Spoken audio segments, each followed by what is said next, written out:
Hello! Sa video na ito, tuturuan kita kung paano mag-generate ng 1688 purchase order sa Big Seller.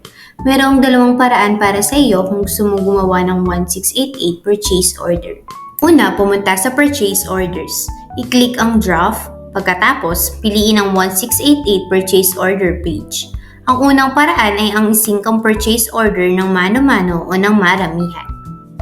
Pagkatapos mag-click, isi-synchronize ng Big Seller ang 1688 na mga purchase order mula sa nakaraang 3 araw.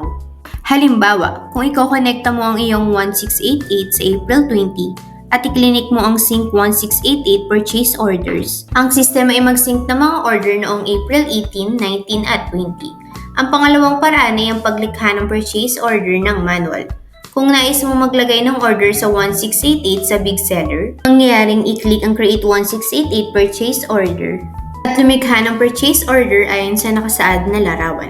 Pagkatapos punanan lahat ng kinakailangang impormasyon, i-click ang Next at lalabas ang Purchase Preview page. Meron kang dalawang option. Una, kapag click mo ang Save, ang purchase order ay lalabas sa draft list.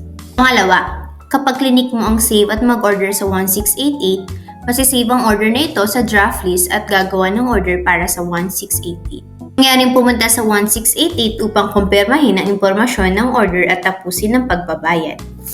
Kung mayroon kang anumang iba pang mga katanungan, mangyaring mag-click dito upang makipag-ugnayan sa customer service. Ang aming customer service ay makikipag-ugnayan sa iyo kaagad. Kung mayroon kang anumang mga katanungan, ilagay ito sa comment section.